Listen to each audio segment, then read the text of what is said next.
అసలు డాక్టర్ గారు ఎందుకు హెచ్ఐవి అసలు ఆ హెచ్ఐవి అంటే ఏంటి? ఎందుకొస్తుంది? రైట్. సో, హెచ్ఐవి అంటే ఏంటి అనే దానికంటే ముందు కొంచెం హిస్టరీ తీసుకుందాం. అసలు హెచ్ఐవి ఎప్పుడు స్టార్ట్ అయింది? సో, హెచ్ఐవి అనేది మనకు అరౌండ్ 1920స్‌లో మనకు సమ్‌వేర్ ఇన్ ఆఫ్రికా స్టార్ట్ అయిందనమాట. సో, ఆఫ్రికాలో స్టార్ట్ అయ్యి సో, అప్పటి నుంచి అంతకు ముందు వరకు మనకు మైగ్రేషన్ ఎక్కువుండేది.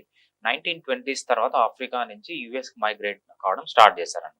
సో, అరౌండ్ 1981 ఆ టైంలో మనకు లాస్ ఏంజెల్స్ అనే ఒక ప్లేస్‌లో యూఎస్‌లో ఒక 5 గే మెన్ అంటే మగవారితో మగవారు సెక్స్ చేసే వాళ్ళలో మనకేంటంటే ఒక రకమైన న్యూమోనియా అనేది బయటపడిందనమాట. న్యూమోనియా అంటే చెస్ట్ ఇన్ఫెక్షన్.